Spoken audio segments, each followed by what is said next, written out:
नमस्कार सभी का। आज की हमारी तैयारी की डे 23 एनसीईआरटी हिस्ट्री लेक्चर 11 हम कर रहे थे मिडीवल इंडिया।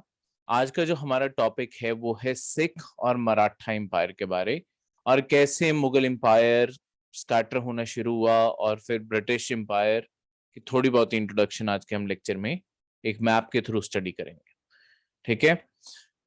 तो बेसिकली हुआ क्या था, मुगल एम्पायर जो इतना पावरफुल हो चुका था, मुगल एम्पायर में प्रॉब्लम कहाँ से आनी शुरू हुई। देखो, मुगल एम्पायर में सबसे पहले जब आपके शाहजहां थे, शाहजहां ने जैसे ताजमहल जब बनवाया, ठीक है, फिर आपका रेड फोर्ट उन्होंने बनवाया, उन्होंने ऐसे बहुत सारे आर्किटेक्चरल मार्वल जरूर बनाए हैं जो आज इंडिया की शान भी हैं और इंडिया की पावर की रिप्रेजेंटेशन भी है, कल्चर की रिप्रेजेंटेशन भी है। पर ये जो बिल्डिंग्स थी ये अपने आप में बहुत कॉस्टली थी। एम्पायर दुनिया का सबसे अमीर एम्पायर था, रिचेस्ट, और उन्होंने ये चीज दिखा दी थी दुनिया की सबसे ज्यादा लैविश बिल्डिंग्स बना के, ठीक है, जिनमें सबसे ज्यादा पैसा लगा है, सब कुछ लगा है।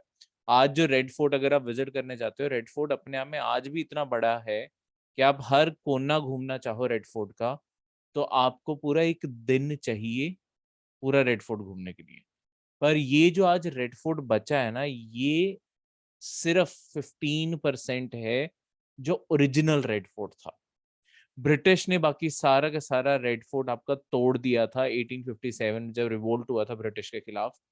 उसके बाद उन्होंने मुगल अथॉरिटी तब खत्म की थी 1857 में, और उन्होंने रेड फोर्ट की जो ज्यादातर बिल्डिंग्स थी जो अंदर थी वो सारी की सारी तोड़ दी थी ताकि उनकी अपनी आर्मी को ठहराने की जगह बन सके।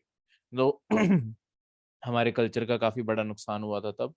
ठीक है। तो ये जो सारी की सारी चीज है, तो शाहजहां ने ये जो खर्चा करना शुरू किया, इसने मुगल एम्पायर की जो ट्रेजरी थी उसे बहुत बुरी तरीके से डिप्लीट कर दिया। ठीक है, क्योंकि इतना ज्यादा पैसा खर्च हो गया तो अपने आप ही एम्पायर अपने आप में काफी ज्यादा डेट में आ गया था, कर्जे में आ गया था। ठीक है, ऑब्वियसली रिचेस थे, चुका देना था, पर स्टिल काफी ज्यादा कर्जा उठाना पड़ेगा तो आपको बाद में अपने फाइनेंसिस किस ना किस तरीके से कंट्रोल करने पड़ेंगे। और शाहजहां के टाइम औरंगजेब, उनके वन ऑफ द सन थे, चार बेटे थे उनके। औरंगजेब जो थे वो थे उस टाइम पे जब शाहजहां रूलर थे, उन्हें गवर्नर ऑफ दक्कन बनाया हुआ था। जो आज साउथ का एरिया, दक्कन का एरिया है, उस पूरे एरिया के जो गवर्नर थे वो औरंगजेब थे। और दक्कन में उसी टाइम पे ओरिजिन होना शुरू हो गया था मराठास का। ठीक है, आपके छत्रपति शिवाजी से शुरुआत हो चुकी थी। तो ये जो सारी की सारी आपकी चीज थी औरंगजेब, और यहाँ पे जो मराठास का राइज था जब वो अभी गवर्नर ही था, इसके कारण ना औरंगजेब ऑब्सेस हो गया था एक तरह से मराठास को हराने के लिए कि मैं इन्हें हरा के ही रहूंगा। तो बाद में जब औरंगजेब खुद भी कुर्सी पे बैठा ना, औरंगजेब ने बहुत ज्यादा अपनी मिलिट्री और अपनी फाइनेंशियल रिसोर्सेस दक्कन में ही लगा दी ताकि मराठास को हराया जा सके। पर ऑब्वियसली मराठा नेशनलिज्म ज्यादा स्ट्रांग था, उन्होंने अपनी ज्योग्राफी का बहुत बेहतरीन इस्तेमाल किया। ठीक है, एक वॉरफेयर होता है जिसे कहते हैं गुरिल्ला वॉरफेयर, हम इंटरनल सिक्योरिटी के टाइम पढ़ेंगे। गुरिल्ला वॉरफेयर होता है जहां पे तुम्हारी फौज बड़ी होनी जरूरी नहीं। देखो, मुगल आर्मी बहुत बड़ी होती थी साइज में, तो साइज में हराना और डायरेक्ट बैटल्स में हराना मराठास के लिए पॉसिबल नहीं था इस टाइम पे आपके मुगल्स को। तो इस तरीके से तो वो ऑब्वियसली हार ही जाते। उन्होंने पर जो वेस्टर्न घाट्स में जो छोटी छोटी वैलीज और जो संकरे रास्ते हैं, उनका जो फायदा उठाया, बड़ी बड़ी मुगल आर्मीज भी फेल हो गई उनके सामने, और मराठास टिके रहे। देखो, डिक्लाइन पे रहा, औरंगजेब ने बहुत जान लगा दी थी और मराठास लगातार हारते जा रहे थे।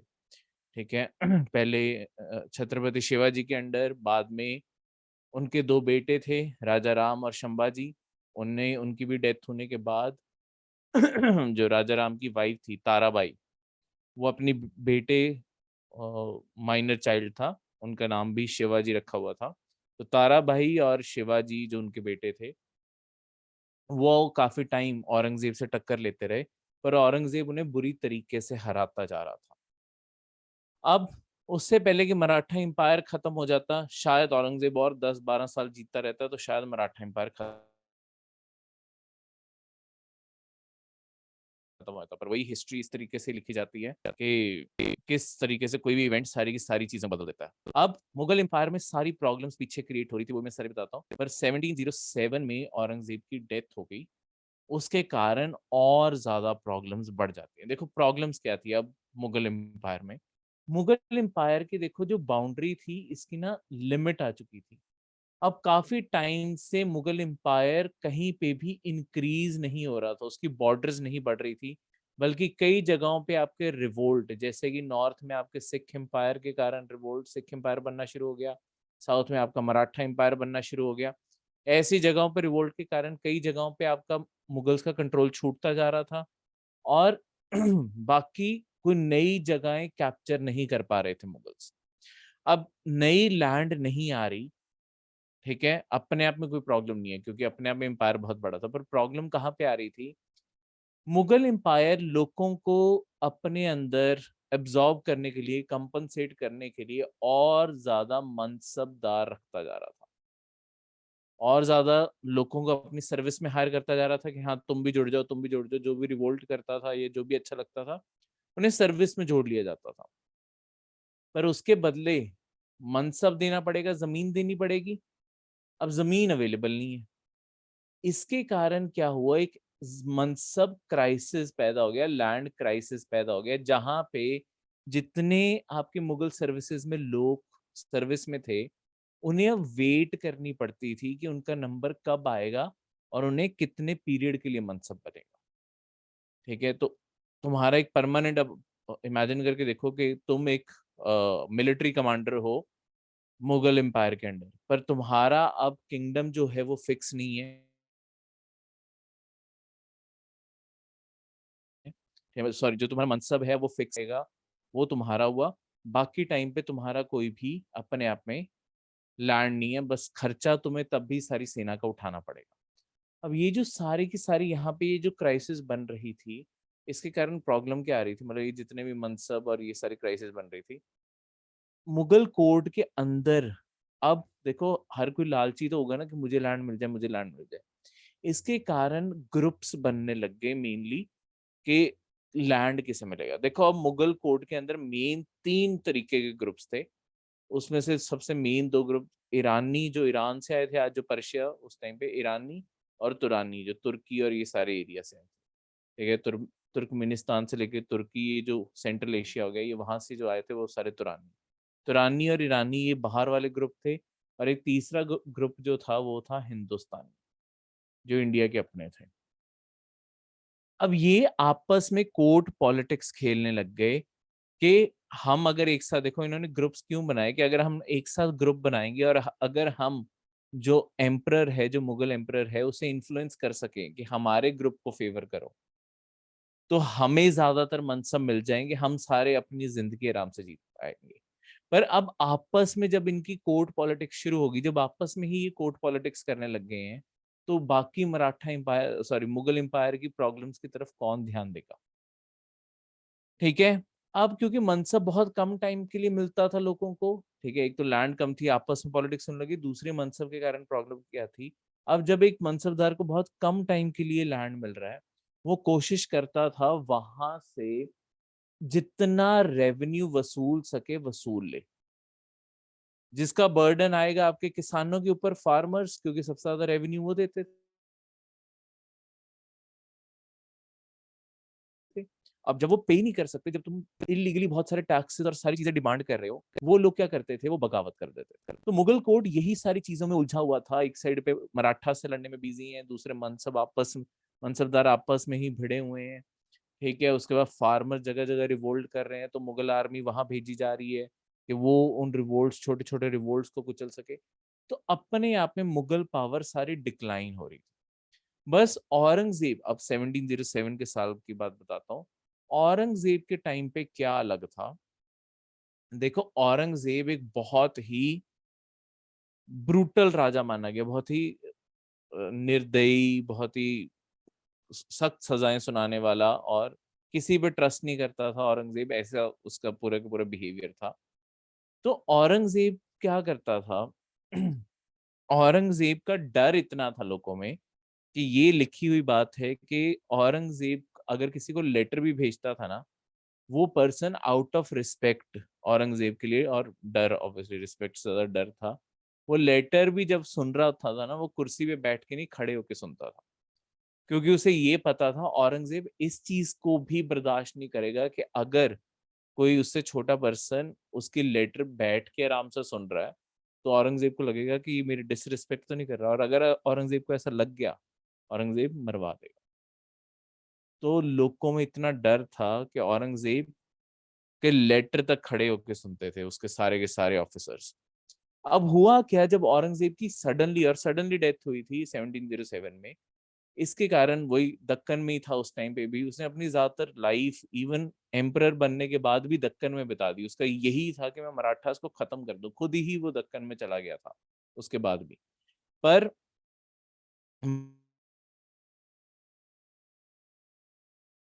मराठा एम्पायर ऑब्वियसली बहुत ही क्रम्बलिंग सिचुएशन में था जब औरंगजेब की डेथ हुई। ठीक है, पर हुआ क्या, औरंगजेब की डेथ के बाद अब उसके बाद जो रूलर्स रहे, वो इनमें से कोई भी इतना शक्तिशाली, इतना पावरफुल विल वाला पर्सन ही नहीं था जो सारे एम्पायर को संभाल सके।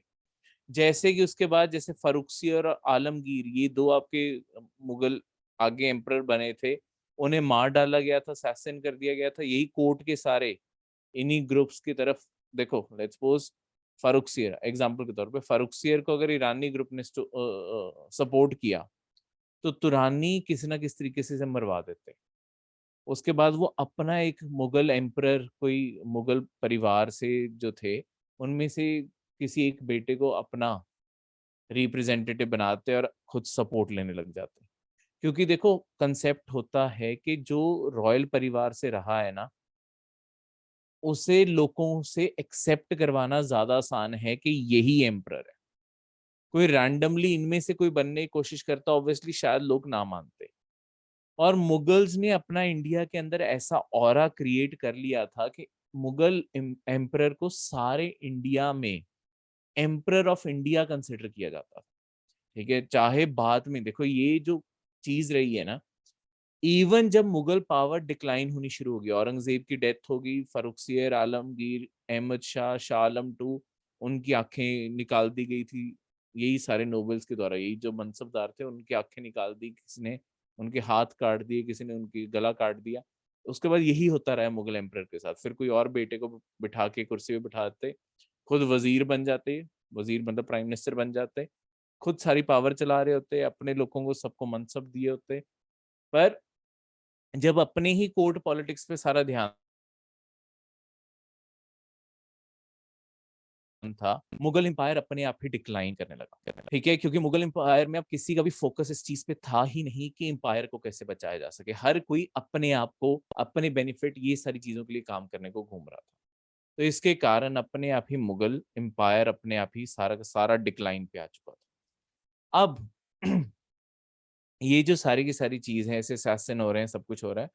अब मैं इसमें आपको ये बताता हूँ कि देखो, इसके चलते हुए बहुत सारे लोगों ने अपने खुद के किंगडम बनाने शुरू कर दिए मुगल से रिवोल्ट कर करके, क्योंकि मुगल्स के पास अब पावर धीरे धीरे जाती जा रही थी, अब वो नहीं रोक पा रहे थे किसी को भी किंगडम बनाने से।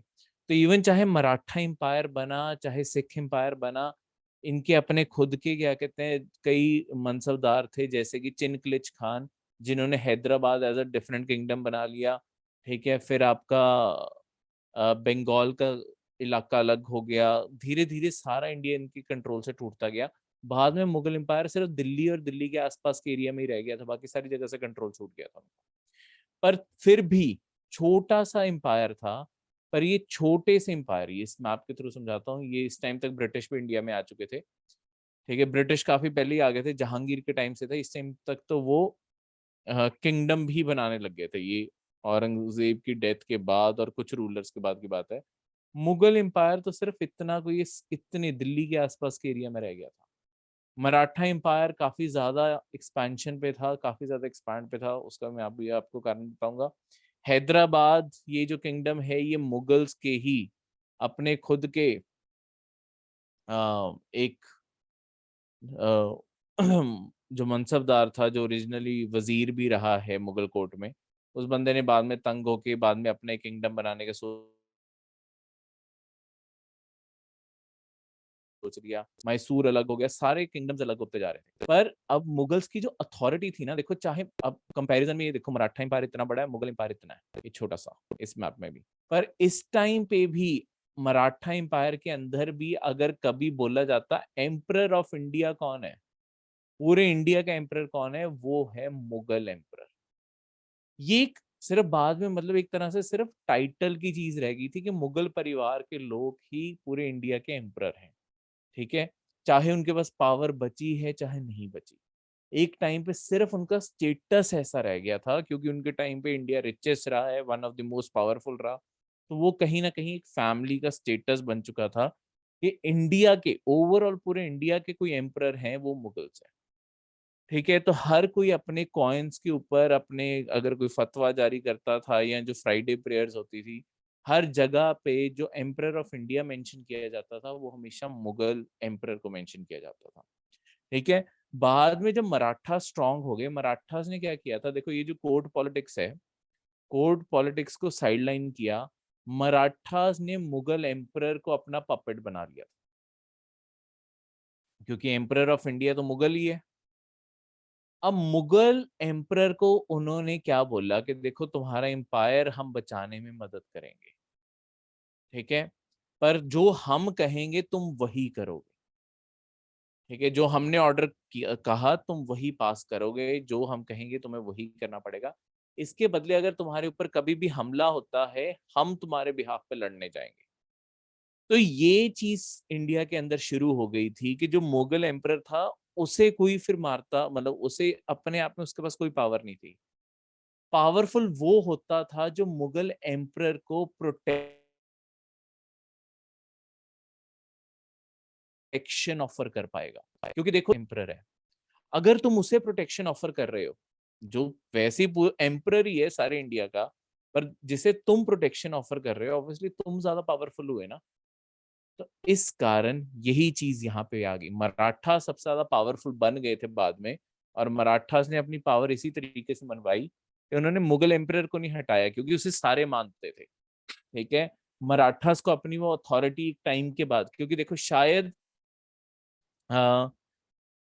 छत्रपति शिवाजी को ज्यादातर लोग मान जाते, ठीक है, या उनकी जो आगे फैमिली थी शंभाजी राजा राम, या उनके जो बेटे थे शाहू जी, और आपके शिवाजी, शिवाजी टू जिन्हें हम कहते हैं, ये सारे परिवार के मेंबर्स रहे हैं आपके छत्रपति शिवाजी के। अब शायद इन्हें तब भी लोग मान जाते एम्परर ऑफ इंडिया, क्योंकि जैसे जैसे मराठा एम्पायर फैलता शायद वो अपने आप को एम्परर बनाते।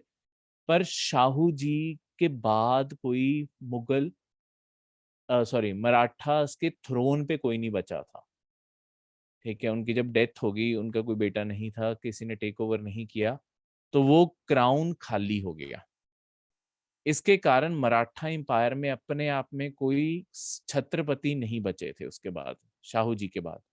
इसके कारण आपका जो मराठा एम्पायर था वो बिना किसी एक टॉप लीडरशिप के, मतलब छत्रपति के बिना था, ठीक है। तो फिर ये काम कैसे करते थे वो मैं अभी आपको शॉर्टली समझाऊंगा, फिर ये एम्पायर बना कैसे हुआ था। बस इन्होंने पूरे इंडिया के एम्परर, मुगल एम्परर को अपना पपेट, अपना एक तरह से अपनी उंगलियों में नचाते थे, जो कहते थे वही करना पड़ता था। तो धीरे धीरे इंडिया का मैप इस तरीके से दिखता था, कई इलाकों पे आपके ब्रिटिश कब्जा कर चुके हैं, जैसे बंगाल हो गया, एक साइड में पंजाब बन चुका है, जम्मू कश्मीर का इलाका, ठीक है। फिर आपके नेपाल बीच में, ये सिक्किम का किंगडम, भूटान, ये बहुत पुराने किंगडम रहे हैं। फिर मैसूर आ चुका था, हैदर अली और टीपू सुल्तान। फिर अरकट का किंगडम, ठीक है, प्रीवियस ईयर पेपर में इनके बारे में पूछा जा चुका है। तो अरकट के बारे हम जब मेन मेडिवल इंडिया का सब्जेक्ट पढ़ेंगे, तब हम अरकट के किंगडम को भी स्टडी करेंगे, मॉडर्न इंडिया और मेडिवल दोनों टाइम पे, थोड़ा सा उधर थोड़ा सा इधर। तो इनके बारे भी यहाँ पे स्टडी करेंगे। तो ये सारा एक टाइम पे, ये सारा एरिया ना यहाँ तक मुगल एम्पायर का पार्ट था, ठीक है। ये सारा का सारा उनके कंट्रोल से छूट चुका था एक टाइम पे, शाहजहां के टाइम पे ये सारा एम्पायर था उनके पास। सब टूटता गया, हर कोई अपना किंगडम बनाता गया, कईयों को औरंगजेब की पॉलिसीज पसंद नहीं आई, रिलीजन एक बहुत बड़ा था कि औरंगजेब से लोग जुड़ना नहीं चाहते थे। रिलीजन एक बहुत बड़ा क्राइटेरिया था जिससे, जिसके कारण लोग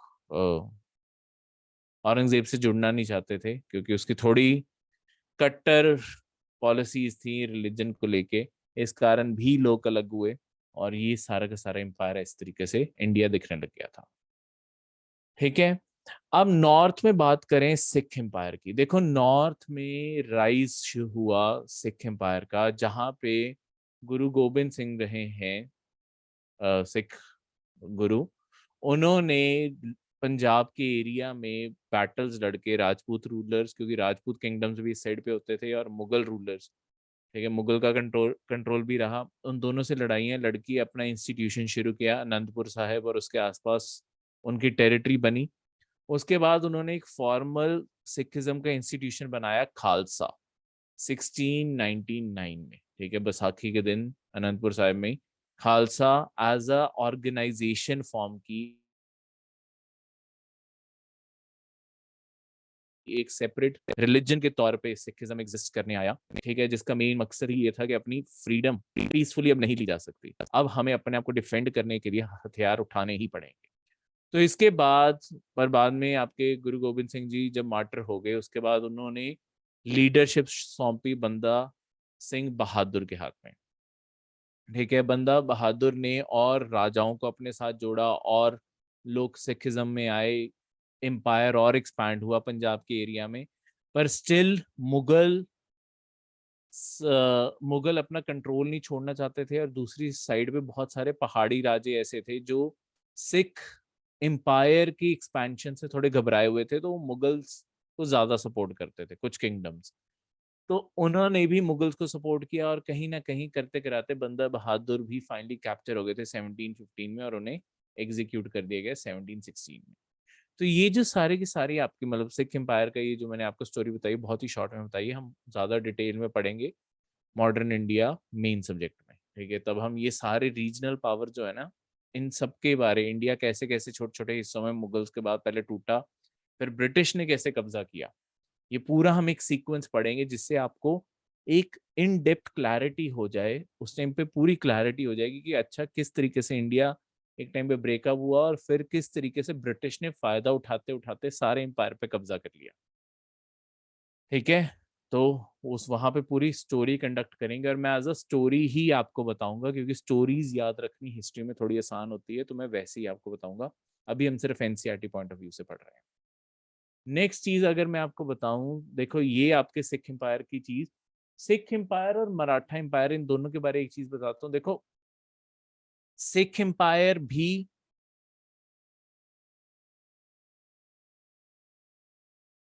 एक सिंगल हेड के बिना ही, ठीक है, उसके बाद भी सिख एम्पायर के अंदर एक प्रिंसिपल होता था। देखो महाराजा रंजीत सिंह पूरे इस एरिया के हेड जरूर थे, ठीक है, पर उनकी अपने खुद का, हाँ, मतलब उनके रूल के अंडर भी बहुत सारे राजे थे।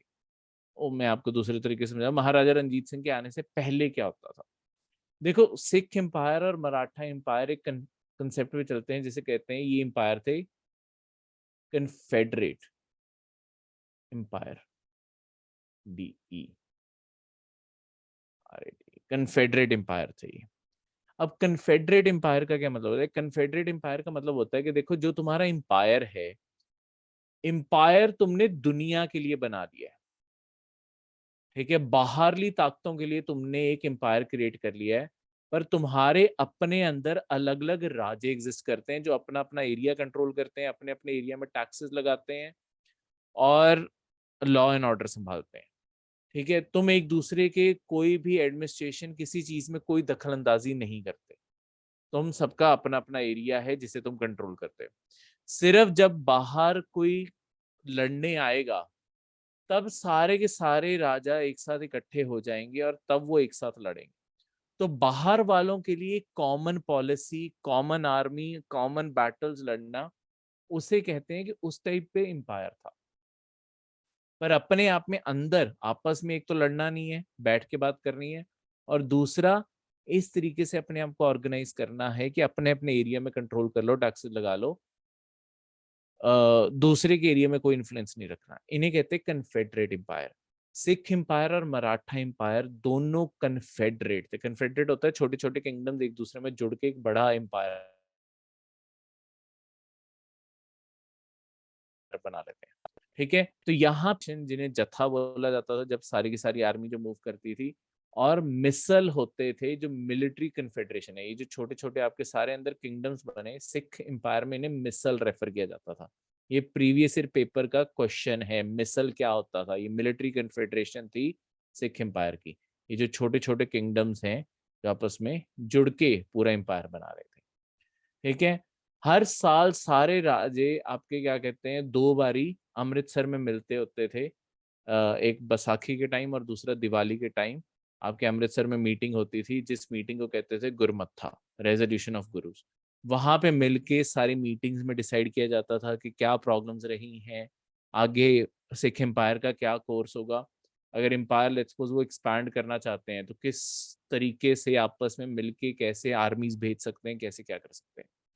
बाद में जब आपके महाराजा रंजीत सिंह आए, महाराजा रंजीत सिंह भी एक मिसल के ओरिजिनली एक राजा थे, पर उन्होंने अपनी पावर बाकी सबके ऊपर मनवा दी, और इसी कारण वो महाराजा बने, क्योंकि और भी राजे थे उनके अंडर, पर वो अपने आप को सबसे पावरफुल बनवाने में कामयाब हुए और बाकियों को अपने अंडर करने में कामयाब हुए। पहले सारे बराबर थे, महाराजा रंजीत सिंह के टाइम बाकियों को अपने अंडर कर लिया। ऐसा नहीं था कि उनका कंट्रोल खत्म हो गया था, बाद में सिख एम्पायर मिसल के तौर पे चलता रहा है, पर वो मिसल्स बस एक सिंगल राजे को एक टाइम पे रिपोर्ट करने लग गए थे, वो थे महाराजा रंजीत सिंह। अब महाराजा रंजीत सिंह आने के बाद वो सारे के सारे मिसल्स को कोई भी ऑर्डर दे सकते थे। ठीक है, तो एक टैक्स भी सिख एम्पायर के अंदर लगता था जिसे कहते थे राखी। ये जितने भी आपके किसान थे, कल्टीवेटर्स थे, उन्हें 20% टैक्स देने को बोला जाता था, कि आपकी एक तरह से प्रोटेक्शन टैक्स है, कि कोई भी आपके ऊपर हमला ना करे, उसकी सिक्योरिटी हम लेते हैं। और इस ठीक है, सेम चीज मराठा एम्पायर के अंदर भी। मराठा एम्पायर भी ऐसे ही शिवाजी ने जो पूरा का पूरा किंगडम बनाया था, उसके अंदर भी बहुत सारे वॉरियर फैमिलीज को उन्होंने अपने आसपास जोड़ा था, जिन्हें देशमुख रेफर किया जाता था। देखो कईयों के सरनेम भी होते हैं, अगर आप जाओगे देशमुख, तो देशमुख कहीं ना कहीं मराठा एम्पायर में बहुत ही हाई स्टेटस पे कभी ना कभी रहे होंगे, तभी उनका सरनेम भी ये रहे होते हैं। और बहुत सारे लोगों के और भी इंडिया में अगर तुम कई बार सरनेम देखोगे ना, कई बहुत यूनिक सरनेम होते हैं, वो एक्चुअली सरनेम नहीं है, वो कभी उनकी किसी कोर्ट में कोई पोजीशन रही होगी, या कुछ ऐसा रहा होगा जिसके चलते हुए उनका वो सरनेम ही पड़ गया लॉन्ग टर्म में, या उनके परिवार ने वो एज अ नेम ही अडॉप्ट कर लिया। ठीक है, मैं मैंने और भी सुने हुए हैं, जैसे मेरा, मैं अपना ही एक्सपीरियंस एक चीज़ चलो शेयर कर देता हूँ क्लास के बीच में, थोड़ा सा आउट ऑफ टॉपिक। जैसे मेरा कॉलेज के अंदर एक रूममेट होता था, उसका सरनेम हाजरी था, तो उसने ये बताया था कि बेसिकली उसके परिवार के जो लोग, वहाँ के जो लोकल राजा थे, वो कोर्ट की हाजिरी लगाते रहे हैं, तो उनका सरनेम ही हाजरी पड़ गया। ठीक है, तो जैसे देशमुख भी ऐसे एक सरनेम है। ठीक है, कईयों का सरनेम कानूगो होता है। कानूगो एक पोजीशन है, वैसे आज भी एग्जिस्ट करती है, पर कानूगो आपके रेवेन्यू ऑफिसर्स रहे हैं मुगल टाइम पे, तो कईयों का सरनेम ही है कानूगो। ठीक है, वो उस टाइम से है, तो मुगल्स के टाइम पे शायद उनके परिवार रेवेन्यू ऑफिसर्स रहे होंगे, उन्होंने कानूगो ही सरनेम बन गया। अब शिवाजी की डेथ के बाद और उनके ग्रैंडसन जो शाहू जी थे, शाहू जी की डेथ के बाद आपके जो एक्चुअली पावर शिफ्ट होगी ना, देखो शिवाजी के टाइम से जैसे मुगल्स में वजीर होता था, प्राइम मिनिस्टर, मराठा एम्पायर में प्राइम मिनिस्टर को पेशवा बोला जाता था। तो पेशवा हमेशा, देखो हर एम्पायर को वजीर की जरूरत होती है, क्योंकि राजा हर काम नहीं कर सकता, तो वजीर कुछ कैंपेन्स लीड करे, ठीक है, गाइडेंस प्रोवाइड करे, इस कारण वजीर या पेशवा रखे जाते थे। तो हुआ क्या, जब शाहू जी और शिवाजी, जब इनकी मतलब शिवाजी की जब डेथ हुई, उसके बाद से ही आपकी पेशवास के पास ज्यादा कंट्रोल आने लगा था। शाहू जी तो पूरी तरीके से अपने पेशवास के ऊपर ही काउंट करते थे। ठीक है, कईयों के आपने नाम भी सुने होंगे। शाहू जी के जो 2 पेशवा खासकर रहे हैं, बालाजी विश्वनाथ, जिन्होंने शाहू जी को कुर्सी पे बैठने में मदद की, और उसके बाद आपके पेशवा बाजीराव, जो बालाजी विश्वनाथ के बेटे थे। ठीक है, ये सारी स्टोरी भी हम पेशवास के बारे भी हम वहीं पे पढ़ेंगे। वही जैसे मैंने आपको बताया किस तरीके से सारे किंगडम बने और ब्रिटिश ने फिर कैसे कैसे कब्जा किया, ये सारी स्टोरी हम पढ़ेंगे। ठीक है, तो पूना एक इम्पॉर्टेंट मराठा किंगडम की कैपिटल, मराठा पावर पूना में शिफ्ट होगी, क्योंकि पूना में ही आपके पेशवाज रहते थे। तो शाहू जी की डेथ के बाद एक तरह से सारी पावर पूना में ही शिफ्ट होगी। मराठा एम्पायर भी एक कन्फेडरेशन में था, अलग अलग परिवार अलग अलग एरियाज को कंट्रोल करते थे। स्कंदिया परिवार हो गया, होलकर हो गए, ठीक है, ये आपके अलग अलग परिवार आपके अलग अलग एरियाज को कंट्रोल करते थे। ठीक है, दो का एग्जाम्पल दिया, हाँ, गायकवाड़ ऐसे और भी थे। 1730 में मराठा एम्पायर, अब देखो धीरे धीरे फैलता गया। 1730 में ये सारे एरिया में मराठा एम्पायर की एक्सपेंशन बढ़ती गई। जैसे जैसे मुगल्स डिक्लाइन कर रहे थे, मराठास आगे बढ़ते गए। मराठास ने बहुत बड़ा किंगडम फॉर्म कर लिया। अब देखो जिस भी एरिया में इन्होंने कब्जा किया, ये सारे एरिया में इन्होंने एक टैक्स इंपोज किया। उस टैक्स को कहते हैं चौथ। चौथ 1/4। तो जो भी प्रोड्यूस है उसका 1/4 टैक्स मराठा एम्पायर को देना था, सारे के सारे मराठा एरियाज में। ठीक है, इसके अलावा आसपास के किंगडम्स को भी कई बार इन्होंने हराया, उन्हें भी फोर्स किया कि अब तुम्हें भी चौथ देना पड़ेगा। जो भी तुम अपना रेवेन्यू कलेक्ट कर रहे हो उसका चौथ तुम हमें दोगे। तो मराठा एम्पायर कई जगहों में, मतलब जैसे हैदराबाद के ऊपर भी इन्होंने बहुत बड़ी हमला किया, पर हैदराबाद किंगडम के ऊपर कब्जा नहीं किया। उन्हें बस ये बोल दिया कि बस हमें टैक्स देते रहना। ठीक है, अब इसके बाद देखो कुछ एक ऐसे एरियाज भी थे जहां पे मराठास क्लेम करते थे कि ये तो हमारे ऐसे एरियाज हैं जो हमारा ही ओरिजिनल एरिया पड़ेगा। ठीक है, लेट्स सपोज इतना मान लो ये ऐसा एरिया है जो मराठास के जो छत्रपति थे वो कहते थे कि ये राजे का अपना एरिया है। अगर आपका किंगडम इन एरियाज के बीच में पड़ता था, जैसे हैदराबाद के कुछ एरिया भी पड़ता था, अब यहां से जितना आपने रेवेन्यू कलेक्ट किया है वहां से चौथ तो देना ही देना है, वो तो मराठा एम्पायर की ट्रेजरी में जाएगा। इसके अलावा क्योंकि ये ऐसा एरिया, यहाँ पे मराठास क्लेम कर रहे हैं, मराठा एम्परर क्लेम कर रहा है कि ये एरिया तो मेरा होना चाहिए था ओरिजिनली, यहाँ पे इसके अलावा आपको एक और टैक्स देना पड़ेगा, सर देशमुखी, जो इस 1/4 टैक्स का 10% होता था। ठीक है, यानी कि जितना आपने 1/4 टैक्स भरा उसका 10th हिस्सा और भरना पड़ेगा, एक्स्ट्रा टैक्स, जिसको वो कहते थे ये एरिया हमारा ही होगा। देखो अब दोबारा से इस कंसेप्ट को समझा दूं, कंफ्यूज ना रहना। देखो मराठास ने एम्पायर तो बहुत जगहों पे फैला दिया, दूर दूर तक फैला दिया, पर अब कुछ एरिया था जिसे मराठा जो छत्रपति थे वो ये कहते थे ये एरिया तो हमारा ही होना चाहिए। जैसे हैदराबाद का इतना एरिया मान लो, अब हैदराबाद के रूलर को हराने के बाद बोला गया कि देखो ये जो एरिया है, पहली बात तो तुम्हारे ऊपर हम चौथ तो लगा ही रहे हैं, तुम्हें अपने सारे रेवेन्यू का 1/4 तो हमें देना ही देना है। उसके अलावा ये एरिया को तो हम ये मानते हैं कि ये मराठा का अपना एरिया है, बस क्योंकि इस टाइम तुम चला रहे हो हम तुमसे छीनेंगे नहीं। पर इसके बदले क्योंकि एम्परर क्लेम कर रहा है, मराठा एम्परर क्लेम कर रहा है कि ये मेरा एरिया है, उसके पर्सनल अकाउंट में तुम्हें 10% और देना पड़ेगा, जो भी चौथ का हिस्सा बनता है। लेट्स सपोज 400 रुपये टोटल टैक्स कलेक्शन थी, यानी कि 100 रुपये पहले तो चौथ में दे दो, 1/4 हो गया। उसके बाद उसका 10% यानी कि जो 10 रुपए हैं अलग से, इसके 100 रुपए के अलग से, वो आप मराठा एम्परर के पर्सनल अकाउंट में पे करोगे, ताकि मराठा एम्परर आपको इस चीज की ग्रांट दे कि हाँ आप इस एरिया में रूल करते रह सकते। ठीक है, तो ये सर देशमुखी भी लगाई गई।